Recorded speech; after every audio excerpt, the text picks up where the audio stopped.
نالین مبارک کا عمل ہے. نالین شریف کا نقش سر پہ رکھیں گے، جو نقش کا حصہ ہے سر پہ رکھیں گے. تو حضور کے نالین مبارک سر پہ رکھ کے نا صرف 11 بار ہم نے پڑھنا ہے، یا ذل جلال والاکرام، اور اپنے مقصد کا تصور کر کے سر جھکا کے مشکلات، مسائل اور اللہ کے نام میں ڈوب کر تو پڑھنا شروع کریں. یا ذل جلال والاکرام، یا ذل جلال والاکرام، یا ذل جلال والاکرام، یا ذل جلال والاکرام، یا ذل جلال والاکرام، یا ذل جلال والاکرام، یا ذل جلال والاکرام، یا ذل جلال والاکرام، یا ذل جلال والاکرام، یا ذل جلال والاکرام. اپنے حبیب کے نالین کی برکت سے سخی آقا ہماری مرادیں پوری فرما، مشکلیں حل فرما.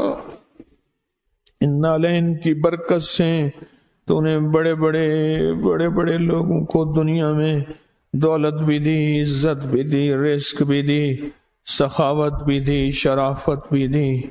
ہمیں بھی اس میں سے حصہ عطا فرما. اے میرا اللہ، اس نالین کی برکت سے ہمیں دنیا دے، رزق دے، صحت دے، اولاد دے، برکت دے، اولادوں کی نسلوں میں اولاد دے، ان کی برکتوں میں برکتیں دے، ایمان دے.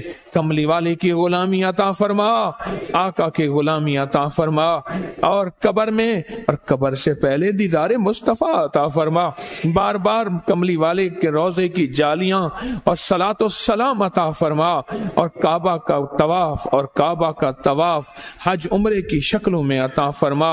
ہمیں ہماری نسلوں کو محروم نہ فرما. اللہ ہمیں بے ادب لوگوں میں شمار نہ فرما، ہمیں باادب لوگوں میں شمار فرما، باادب لوگوں میں شمار فرما. اور اس سے پہلے جو دعائیں مانگی قبول فرما. یا ذل جلال والاکرام، یا ذل جلال والاکرام، یا ذل جلال والاکرام. نالین کے وسیلے سے دعائیں قبول کر دے، آفتیں ٹال دے، مصیبتیں ٹال دے، اور رحم فرما. آمین آمین انشاءاللہ برکات. آمین برحمتک یا ارحم.